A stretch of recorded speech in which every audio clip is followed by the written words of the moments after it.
नमस्कार. लक्षवेधीमध्ये आपल्या सगळ्यांचं स्वागत. मी प्रसाद काथे. मविया सरकारनं सत्तेत आल्या आल्या घेतलेला पहिला निर्णय हा मेट्रो कारशेडच्या संबंधातला होता. मुंबईत मेट्रो प्रकल्प वेगानं राबवला जात असताना त्याची कारशेड आरेमधून अर्थात आरे कॉलनीतल्या नियोजित जागेवरून हटवून ती कांजूरमार्गच्या एका नव्या प्रस्तावित जागेवर नेण्याच्यासाठीचा निर्णय घेण्यात आला आणि त्यामुळे मेट्रो कारशेडच्या संपूर्ण प्रकल्पाच्या गतीलाच खीळ बसली. हे राज्य मवियाकडे गेल्यापासून आता जवळपास 18 महिने झाले आहेत. अद्याप पावेतो कांजूरमार्गच्या कारशेडबाबतही अंतिमतः निर्णय निश्चित कागदावर उतरू शकलेला नाही आणि ताज्या घडामोडींमध्ये तर कांजूरमार्गची जागा सुद्धा आता फलदायी नाही हे लक्षात आल्यानंतर नव्या जागेचा शोध घेण्याचे आदेश महाराष्ट्राच्या राज्यप्रमुखांकडून देण्यात आल्याचं वर्तमानपत्रांनी माध्यमांनी समोर आणलेलं आहे. हे निर्णय वरवर पाहता शासकीय वाटतील, पण यामुळे मेट्रोच्या प्रकल्पाची किंमत 10,000 कोटींनी वाढली आहे असा एक अंदाज व्यक्त होतोय. एका बाजूला हा विषय आहे, दुसऱ्या बाजूला मुंबईसारख्या आंतरराष्ट्रीय महानगराला हवी असलेली परिवहनाची अत्यंत गरजेची सुविधा आणखी काही वर्ष दुरापास्तच होणार आहे.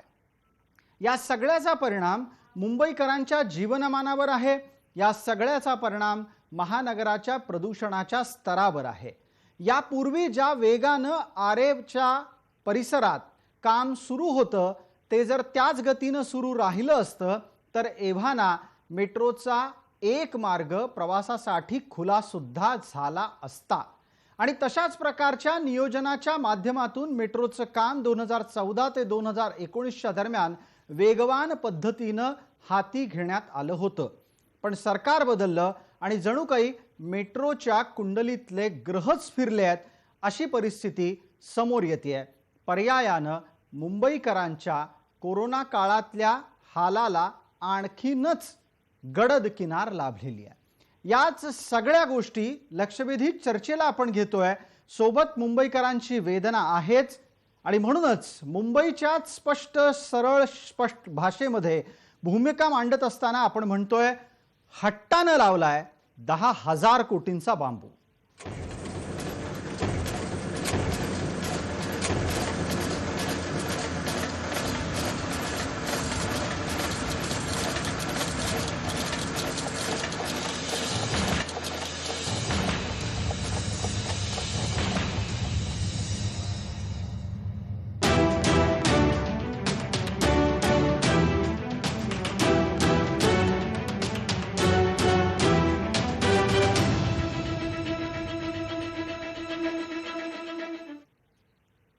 या चर्चेत आपल्याबरोबर सहभागी होणाऱ्या मान्यवरांचा मी आपल्याला पटकन परिचय करून देतो. आपल्या सोबत कारशेड प्रकरणातले दोन्हीही घटक आहेत. आरे कारशेडचे समर्थक म्हणून वास्तुरचनाकार असलेले पेशानं भूषण मर्दे आहेत. आपल्यासोबत पर्यावरणाचे हितरक्षण करते असलेले रोहित जोशी आहेत. रोहित जोशी हे कांजूर कारशेडचे समर्थक आहेत. आपल्यासोबत मवियाची भूमिका मांडण्याच्यासाठी राष्ट्रवादी काँग्रेसचे प्रतिनिधी प्रवक्ता या नात्यानं संजय तटकरे आहेत आणि भारतीय जनता पार्टीचे प्रतिनिधी या नात्यानं गणेश खंडकर आहेत. माझा पहिला प्रश्न संजय तटकरे यांना आहे. संजयजी, सत्तेत आल्यापासून आज तागायतपर्यंत कांजूरमार्गच्या जागेच्या व्यवहार्यतेची स्पष्टता झाली नाही का आणि आता नवीन जागा शोधायला सांगितली गेली आहे, त्यामुळे होणारं नुकसान लक्षात येतंय का?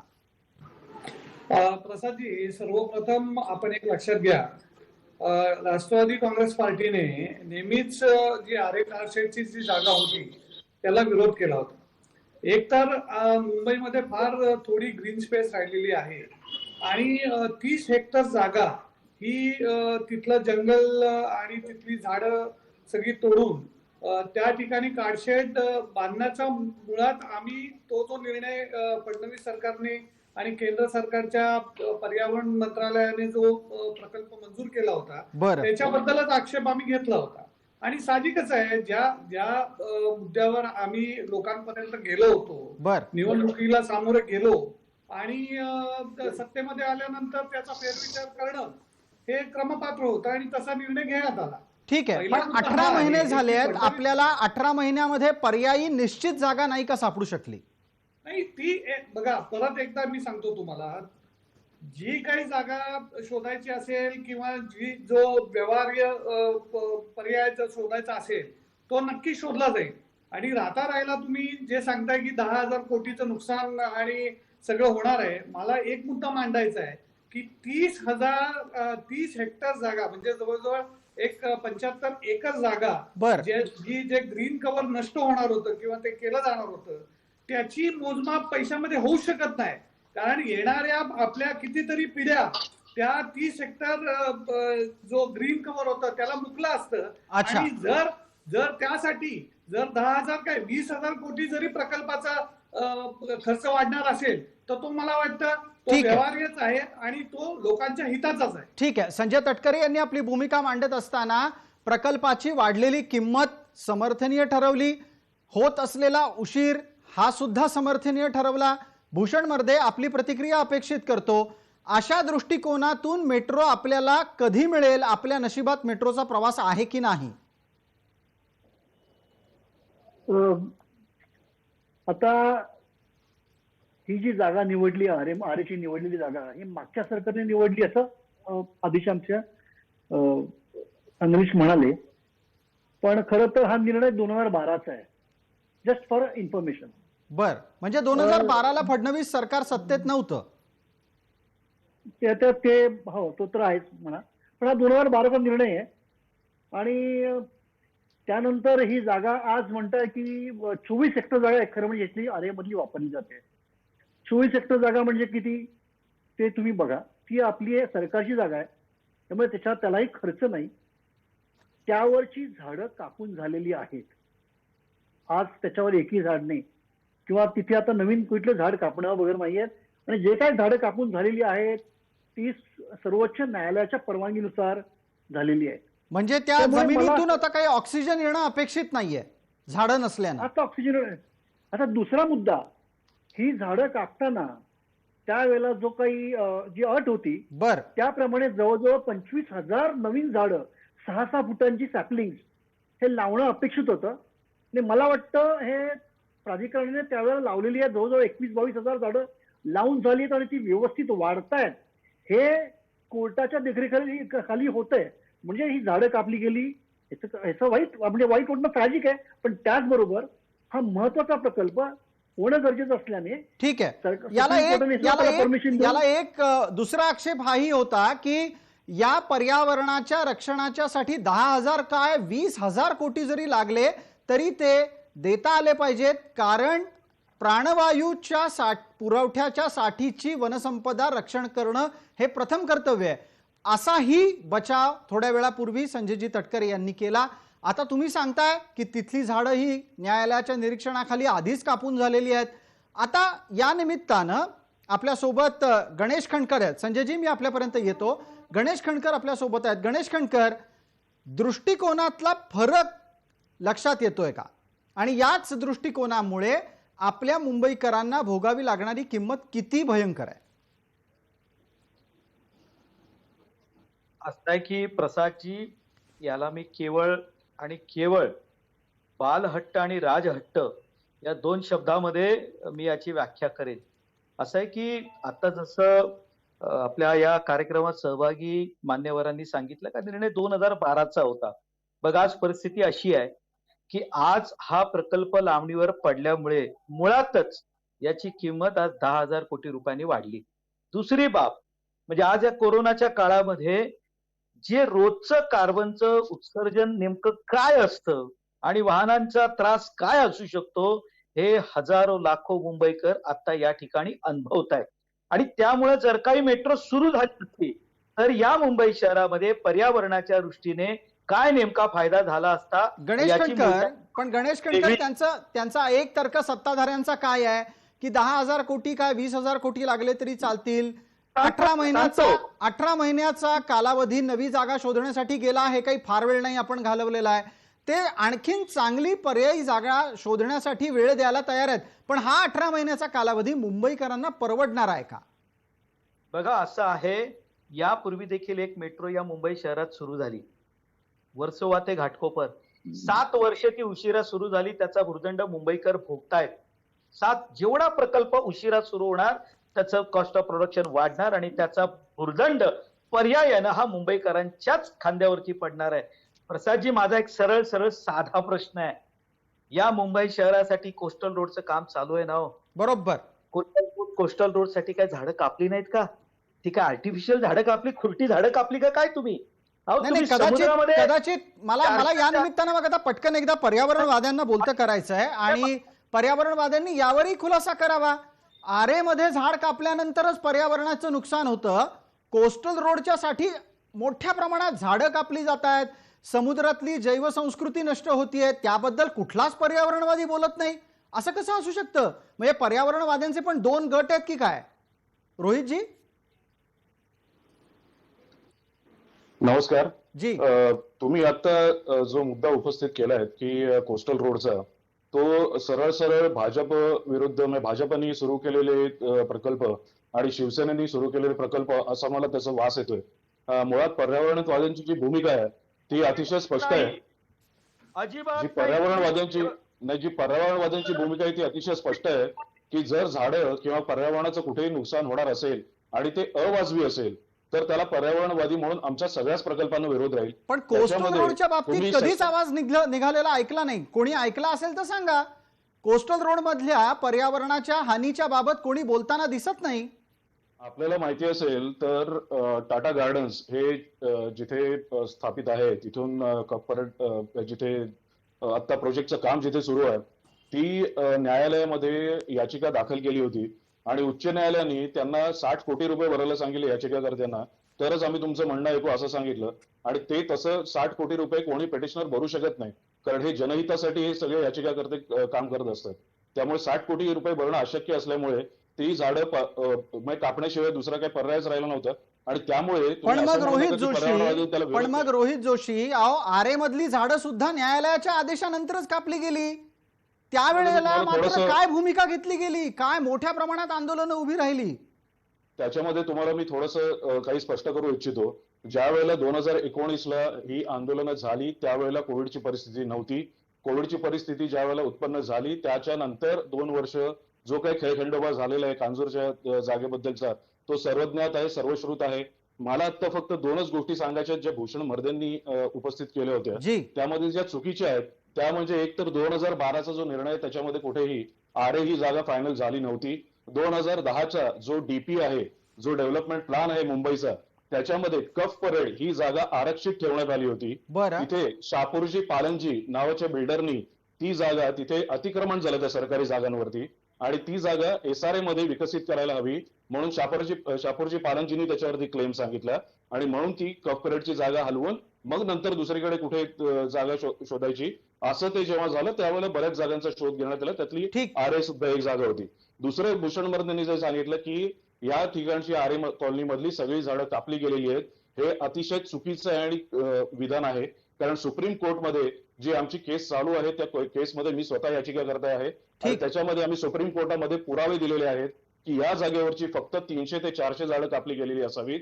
अजूनही त्या ठिकाणचे बॅरिकेड्स काढलेले नसल्यामुळे आम्हाला पेटिशनरना कमिटी बरोबर इन्स्पेक्शनला जाऊ दिलं गेलेलं नाही. ठीक आहे. आपल्या या दोन्ही दाव्यांना एक नैसर्गिक न्यायानुसार भूषण मर्दे उत्तर देतील. भूषणजी, वेळेची मर्यादा चर्चेला पटकन पुढे न्यायचं आहे. आपण किती खरं बोललायत किती खोटं बोललायत त्या संदर्भात पुराव्यानिशी काही मांडता आलं तर आवर्जून मांडावं. 2012चा निर्णय तो सरकारचा निर्णय, त्या सरकारच्या त्या निर्णयाची ती जागा आहे हे तर हे सर्व मान्य आहे. दुसरं काय त्याच्यामध्ये मी काय वागले, माझ्या मनाची जागा आणली नाही. आरेच्या लिस्टमध्ये होती आणि तेच त्यावेळेला निवडली गेली. एक दुसरी गोष्ट, ही झाडं पूर्ण कापली गेली होती. त्यातली किती झाडं, 1700 झाडं कापायची होती, बाकी झाडं स्थलांतरित करायची होती. ते पूर्ण काम झालं होतं आणि तसं ऍफिडेव्हिट हे सुप्रीम कोर्टात दिलेलं आहे. आता तुम्ही याचिकाकर्ते काय म्हणतात बघा, मी पर्यावरणवाद्यांच्या विरोधात नाही, पर्यावरणाच्या विरुद्ध मी बोलणार नाही, पण जी गोष्ट झालेली आहे त्याच्यानंतर आपण आता हट्ट मंडावायला अर्थ नाही. आणि दुसरा मुद्दा, त्यांनी जे म्हटलं की आम्ही, 1 मिनिट मला बोलू द्या जरा काचे साहेब, असं आहे की तुम्हाला कोविडमुळे आंदोलनं करता आली नाही. सोशल मीडियावर कोणी बोललाय? एकही सोशल मीडियावर लेख आलाय? कुठे वर्तमानपत्रात लेख आलाय? कुठेही काय झालेलं नाहीये.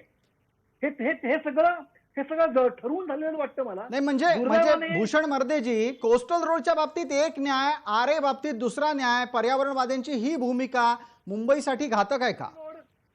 कोस्टल रोड आणि पुढे तुम्हाला सांगतो मलाडच्या मॅनग्रोव्ह कापले गेले, तिथे एक एमटीडीसीचं हॉटेल उभारण्यासाठी. बिलकुल. तेव्हाही कोणी बोलला नाही.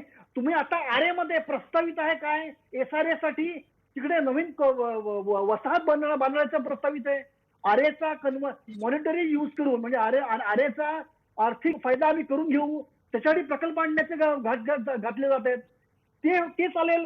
आणि इकडे मध्यमवर्गीय माणसांसाठी बघा, कोस्टल रोड हा मी त्याचाही विरोध करत नाही. कोस्टल रोडवरून गाड्या जाणार आहेत, त्यात माझी गाडी असेल, पण मध्यमवर्गीय जे लोक असतात त्यांच्यासाठी मेट्रो आहे. आणि मेट्रो आज काय होतंय, डिले हे पैशाने मोजता येत नाही. तसंच आज जरी कोविडमुळे ट्रेनमधून लोक जात नसले तरी जेव्हा ट्रेन पूर्ण वेगाने चालतात त्यावेळेला रोज 6 ते 7 माणसं किंवा 8 माणसं आपला प्राण गमावतात किंवा अपंग होतात. ठीक आहे. त्यांचा हिशोब कोण करणार? रोहित जोशी याचं एक तार्किक उत्तर पटकन अपेक्षित करतो. आपल्या पटकन तुम्हाला याचं उत्तर भूमिकांमधल्या देतो. बदलामुळे सुद्धा मुंबईला नुकसान होतंय का? मी तुम्हाला पटकन असं उत्तर देतो की मुळात आम्ही कुठलेही पर्यावरणवादी हे प्रोजेक्टच्या विरोधात नसतो. आम्ही त्याच्यामध्ये होणाऱ्या पर्यावरणाच्या नुकसानीच्या अगेन्स्ट तुम्ही काय देऊ शकता त्याच्याबद्दल चर्चा करण्यासाठी आपण इथे आलो आहोत. मुळात सगळ्यात महत्वाची गोष्ट आहे की मेट्रोचं जर आज तुम्ही म्हणताय की 10,000 कोटीचं एस्केलेशन झालेलं कॉस्ट एस्केलेशन, त्याच्यामध्ये मुळात कारशेडची कॉस्ट किती आहे? कारशेडची कॉस्ट मुळातच जी डीपीआर आहे त्याच्यामध्ये फक्त 324 करोड एवढी कारशेडची कॉस्ट आहे. आणि त्याच्यामधले 2019 4 सप्टेंबरला आंदोलन झालं तेव्हापासून कारशेडचं काम हे पूर्णतः बंद आहे. आम्ही माहितीच्या अधिकारात ही माहिती विचारलेली आहे MMRCL ला, का आणि दाखवत नाही त्याच्यातून त्यांना? आम्हाला काय त्यांनी शॉर्ट सांगितलेलं आहे मगापासून? की 70 करोड रुपये फक्त खर्च त्यांनी आतापर्यंत केलेले आहेत. आणि जे 10,000 करोडची जे कॉस्ट एक्सकेलेशन झालेलं आहे त्याचा कुठेही मेट्रोच्या कार डेपोशी अर्थार्थी काही संबंध नाही. त्यामुळे साफ म्हणून भुई धोपटण्यामध्ये काही अर्थ नाहीये. जे हेड आहे, जे शीर्षक आहे त्याच्यामध्ये म्हटलेलं आहे की जे टनेल, स्टेशन्स आणि डेपो आता हे जाणून भूषण बुजून मर्देजी जे ऑथॉरिटीज आपल्याला उत्तर देतात. एकच मिनिट रोहित जोशीजी, वेळेची मर्यादा आहे म्हणून मला बघा. आपल्या थांबावं लागते. त्यानंतर राजकीय व्यक्तींनाही बोलतं करायचंय. भूषणजी आपलं उत्तर 30 सेकंद. ह्यामध्ये जोवर कारशेड होत नाही तोपर्यंत मेट्रोचं काम किती पूर्ण झालं तरी ते चालू होणार नाही. पर डे मेट्रो बोलू द्या, तुम्ही बोलत मी मध्ये बोललो नाही. ठीक आहे. मेट्रोचा पर डे जेवढा उशीर होणार आहे, मेट्रो कारशेड व्हायला 2 ते 3 वर्ष अजून जाणार, म्हणजे तेवढा तुमचा उशीर होणार.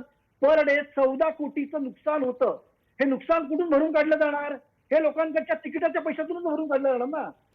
आपण विनाकारण का आपण असं करतो? मी पर्यावरणवाद्यांच्या विरोधात नाही, मी सुद्धा पर्यावरणवादी आहे, पण ह्याचा अर्थ असा नव्हे की आपण एक प्रोजेक्ट होतोय तो आता थांबवा. तो आधी थांबला असता तर गोष्ट वेगळी होती. आणि सुप्रीम कोर्ट जेव्हा म्हणतं तर सुप्रीम कोर्टाला तुम्ही परत चुकीचं ठरवताय हे तुम्ही विसरताय. ठीक आहे. सुप्रीम कोर्टाने आता परवानगी जो दिलेली एक आहे. आता चर्चेत एक महत्वाचा मुद्दा असा आला की प्रकल्पाची वाढलेली किंमत ही सर्वसामान्यांच्या खिशातून वसूल केली जाते. थोड्या वेळापूर्वी 20,000 काय म्हणजे 10,000 काय 20,000 कोटी लागले तरी चालतील, पण पर्यावरण वाचलं पाहिजे असा तर्क देणाऱ्या संजय तटकरेंना माझा प्रश्न असेल, संजयजी, मवियाची भूमिका म्हणून प्रकल्पाला होणाऱ्या किमतीचं समर्थन तुम्ही किंमत वाढीचं समर्थन तुम्ही करत असाल, पण त्याचा सर्वसामान्यांना बसणारा फटका लक्षात येतोय का आपल्या? नाही प्रसादजी, एक गोष्ट लक्षात घ्या, जेव्हा आपण एवढे मोठे प्रोजेक्ट आपण इम्प्लिमेंट करतो, आता तुम्ही एक मोदीजींचं पेट प्रोजेक्ट बघा, जे त्यांनी बुलेट ट्रेनचं आणलं होतं. कधी घोषणा झाली, किती काम झालं, त्याच्यामध्ये त्यांनी काय केलं, जे फडणवीस जेव्हा सरकार बुलेट ट्रेनसाठी मुंबई आणि महाराष्ट्रामधलं भूमी अधिग्रहण थांबलंय. गुजरातमध्ये 95% भूमी अधिग्रहण झालंय. अहो ऐका तर माझं, मला आता तेच मी विचारतोय ना तुम्हाला. गुजरातमध्ये झालं नाही झालं मला माहित नाही. मुंबईमध्ये काय केलं, 1.5 लाख कोटीचं जे MMRDAचं जे एक प्लॉट होता तो यांनी परस्पर देऊन टाकला. म्हणजे शहराचा विचार न करता, तिकडे होणाऱ्या डेव्हलपमेंटचा विचार न करता बुलेट ट्रेनला तो दिला. आज बुलेट ट्रेनचं काय झालंय, कधी होणार ते, त्याची कॉस्ट एक्सकेलेशन काय, याच्याबद्दल कोण प्रश्न विचारत नाही आणि तुमच्याकडनं ती अपेक्षाही नाही. संजयजी, अहो याच सरकारचं नेतृत्व ज्या पक्षाकडे आहे, त्यांनीच बुलेट ट्रेनला विरोध केला. तुम्ही पण बुलेट ट्रेनला विरोध केला आणि आता तुम्हीच म्हणताय की बुलेट ट्रेन लवकर का होत नाही. अहो तुम्ही भाजप प्रवक्ते नाही आहात. मला जरा माझा मुद्दा मांडू द्या. मी काय आहे मी त्याची जे मला पूर्ण कल्पना आहे. तुम्ही प्रश्न अहो, विचारला मला- जाणार नाही म्हणून मी योग्य प्रश्न विचारतोय. तुम्ही आता मला पूर्ण करू देणार की नाही मला सांगा. ठीक आहे, तार्किक मला पूर्ण तार्किक बोलू बोलावं. द्या. आपली कारशेडची चर्चा आहे. 10,000 कोटी जनतेच्या खिशातून घेतले जाणार आहेत, याची जाणीव आहे का? जेव्हा आपण असे मेगा प्रोजेक्ट हातात घेतो, आता सेंट्रल विस्ताचा प्रोजेक्ट आहे जो मोदीजींचा पेट प्रोजेक्ट आहे. म्हणजे जग आणि दुनिया ओरडते की भारताकडे पैसे नाहीयेत, लोकांना द्यायला पैसे नाहीयेत, पगार द्यायला पैसे नाहीयेत आणि 25,000 कोटीचा प्रोजेक्ट हे कोरोनाच्या काळामध्ये रेमटून नेत आहे. त्याची खरंच आवश्यकता आहे का सेंट्रल विस्टा प्रोजेक्टची? तर नाही. आपण तरीही कारशेड आणि मोदीजी सेंट्रल स्वतःची विस्टाची image चर्चा करायची आहे. हे सगळं कारशेड आणि सेंट्रल विस्टाची तुलना करायची आहे. कारशेड आणि आपल्याला बुलेट ट्रेनची चर्चा करायची आहे का? भूमिका स्पष्ट आहे. जर 30 हेक्टर फॉरेस्ट वाचणार असेल, जंगल वाचणार असेल, तर 10,000 काय 20,000 कोटी जरी कॉस्ट एस्केलेशन झाली आणि जर 1.5 वर्ष किंवा 2 वर्ष त्या प्रोजेक्टला डिले झाला तरीही आम्ही लोकांना सामोरे जाऊ बर. आणि लोकांना आम्ही ती भूमिका आमची जी आहे ती पटवून आम्ही सांगू. ठीक आहे. आणि मला खात्री आहे मुंबईची जनता त्या आमच्या भूमिकेशी आम्हाला साथ देतील याची आम्हाला खात्री आहे. ठीक आहे. गणेश खंडकर आपला तर्क. गणेश खंडकर आपला तर्क ऐकायचा आहे. आता यामध्ये कसं आहे की यांना काय प्रतिवाद करायचा आणि यांना काय तर्क द्यायचा. प्रसादजी, मी यातलं एकच सांगतो की आज ज्या वेळेला इथे 10 आणि 20,000 कोटींची चर्चा सुरू आहे आणि ज्या वेळेला 27 हेक्टरची जमिनीची चर्चा करतायत, मी मुंबई महानगरपालिकेमध्ये नगरसेवक म्हणून काम केलेलं आहे आणि पर्यावरणाच्या दृष्टीने आता कसं आहे, दुर्दैवानं जी रोज मुलं ट्रेनला लटकतायत, 10-12 मुलं रोज मरतायत, त्यांचे अंत्यसंस्कार करायला लाकूड लागतं, ते शेवटी कापावंच लागतं, हे दुर्दैवानं बोलावं लागतं. आणि संजय गांधी राष्ट्रीय उद्यानाच्या अगल बाजूला असलेल्या झोपडपट्ट्यांचा विकास हा 500 ते 1.5 ते 2,000 कोटींमध्ये जर केला तर तुम्हाला किमान 100 एकर जमीन उपलब्ध होईल. तिथे तुम्ही हिरवळ निर्माण करू शकता आणि या मुंबई शहराला अधिक ग्रीन करू शकता. तिथल्या झोपडपट्टीवासियांचं पुनर्वसन करा, तुमची शासकीय जमीन तुम्ही ताब्यात घ्या, तिकडची हिरवळ. गणेश खंडकर, पण गणेश खंडकर, आत्ताच्या घडीला मेट्रोला होणारा उशीर हा एकत्रितरित्या मुंबई शहराच्या आंतरराष्ट्रीय प्रतिष्ठेला बाधा पोहोचवणारा आहे का? गणेश खंडकर, नाही, मला प्रश्न ऐकून आला प्रसादजी. मी आपल्याला असं विचारलं की मेट्रो प्रकल्पाला होणारा उशीर हा मुंबईच्या आंतरराष्ट्रीय प्रतिष्ठेला बाधा पोहोचवणारा आहे का? नक्की या मुंबई शहराच्या विकासाचा वेग हा तुमच्या कृतीतनं दिसत असतो. बघा, 1.5 ते 2 वर्षामध्ये चर्चा सुरू असताना त्या प्रकल्पाचे पेपर तयार झाले, त्याचे प्रोजेक्ट उभे राहिले. 3-3.5 वर्षामध्ये तुमचे कॉलम उभे राहायला सुरुवात झाले. निवडणुकीत 14 ते 19 अगोदर वरती गडर उभे राहिले. लोकांना विकास दिसायला लागला. कदाचित म्हणजे हे सरकारची आज चर्चा नाही करणार, पण परंतु या पुढच्या गेल्या 6 महिन्यामध्ये जे सगळा ठीक. गोंधळ आपण पाहतोय त्यामध्ये तुमची मेट्रो सुरू झाली असती तर जगाने पाहिलं असतं 5 वर्षात या ठिकाणी मेट्रो सुरू होऊ शकते. या ठिकाणी इन्व्हेस्टमेंट आली तर त्याचं रिटर्न मिळतं. जगभरातले जे इन्व्हेस्टर्स आहेत ते तुमच्या दिशेने आकर्षित याच्यावर एक झाले पटकन असते. भूषण मर्देंची प्रतिक्रिया. भूषणजी 30 सेकंद आहेत. मेट्रो हे मध्यमवर्गीयासाठी खूप महत्वाची आहे आणि ती डिले करणं आता परवडणारं नाही आपल्याला. कारण जो माणूस सकाळी कामावर जायला निघतो तो कामावर व्यवस्थित पोहोचेल का किंवा ऑफिसमधून परत घरी व्यवस्थित पोहोचेल का याच्या चिंतेने ग्रासलेला असतो.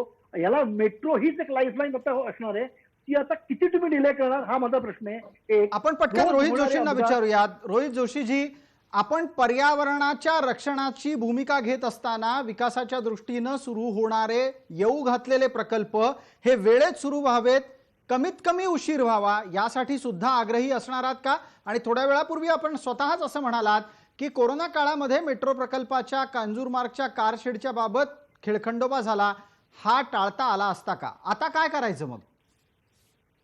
निश्चितच हा खेळखंडोबा टाळता आला असता. जी जमीन जी सॉल्ट डिपार्टमेंटकडे होती ती आत्ताच मध्यंतरी 1-2 महिन्यापूर्वी कांजूरमार्ग येथे जो कचरा क्षेपणभूमी उभारली जाते त्याच्याकरता जर दिली जाऊ शकते तर तीच जमीन केंद्र सरकारने राज्य सरकारची जी विकासाची योजना आहे, जी मेट्रो फक्त 3च नाही तर मेट्रोचं 4चं, मेट्रो 4A चं आणि मेट्रो 6चं, म्हणजे मेट्रो 3च्या अगोदर मेट्रो 6चं काम इथे सुरू होतं. ते सुरू असताना हे थांबवण्याचं काम ज्यांनी केलेलं आहे ते सगळे या खेळखंडोबाला दोषी आहेत. ठीक आहे, आणि याच्यावरची एक याच्यामध्ये पटकन प्रतिक्रिया 30 कारशेड- सेकंदात भूषण मर्दे, कारशेड- त्यांना हा तर्क पटताना दिसत नाहीये, नंतर संजय तटकरेंना बोलतं करणार आहे. मर्देजी, मेट्रो 6 आणि मेट्रो 3 हे एकत्र करणं म्हणजे मेट्रो 3ची कार्यक्षमता 30-35% कमी करणं हा त्याचा दुर्दैवी प्रकार आहे. दुसरी गोष्ट म्हणजे मेट्रो 3 वर खर्च वाढवणं हा त्याचा प्रकार आहे. तिकडे सिग्नल लागणं, हे काय रेल्वे ट्रॅक नाहीये, हे लोकल ट्रेन नाहीये, मेट्रो असते.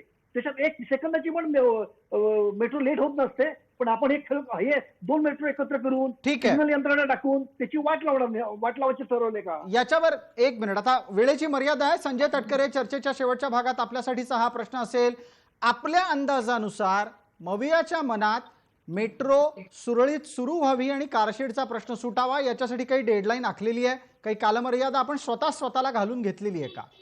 आणि एक गोष्ट आता ते एक प्रतिक्रिया जी आली की मेट्रोमध्ये सिग्नल नसतात. तुम्ही कदाचित सिंगापूरला गेलेलं नाही किंवा जपानला गेलेलं नाही. इंटिग्रेटेड मेट्रो हा एक तिकडचा कॉन्सेप्ट आहे आणि तो फार एफिशियंट कॉन्सेप्ट आहे. तर त्यामुळे एकच कारशेड 2 लाईन्सला वापरणं हे ते जे एक्सपर्ट्स आहेत ते बघतील. त्याच्यामध्ये आपण पडायची आवश्यकता नाही आणि जगभरात त्याची उदाहरणं बरीच आहेत. त्यामुळे तो काय मुद्दा असू शकत नाही. ठीक आहे. दुसरा मुद्दा की जी कांजूर मार्गची कारशेड आहे त्याच्यावर काम चालू आहे. जलद गतीने काम तो प्रश्न सोडवण्याचा प्रयत्न केला जात आहे आणि मला वाटतं लवकरात लवकर मेट्रो ची आपल्याला रहदारीसाठी उपलब्ध होईल याची मला खात्री आहे. ठीक आहे संजय तटकरे, आपण लवकरात लवकर असा शब्द वापरलेला आहे. कालमर्यादेच्या दृष्टीनं हा शब्द सुरू कधी होईल, संपतो कधी हे सांगता येत नाही, पण तुर्तास तरी आपण त्याबाबत प्रयत्नशील आहात. सांगणार ना, ते माननीय मुख्यमंत्री सांगतील, बरं. त्या खात्याचे जे मंत्री आहेत ते सांगतील. ठीक आहे, आपण त्यांच्याकडून उत्तर अपेक्षितच करूया. मुंबईकरांना वेगानं परिवहनाचे नवे पर्याय उपलब्ध व्हायला हवेत. उपलब्ध असलेले परिवहनाचे पर्याय वेगवान राहिले पाहिजेत, ही मुंबईकरांची अपेक्षा आहे. मेट्रोच्या कामात झालेला उशीर त्यांच्या डोळ्या देखत आहे. तुर्तास या लक्षवेधीमध्ये कालमर्यादेपोटी इतकंच. सर्व प्रेक्षकांना जय महाराष्ट्र.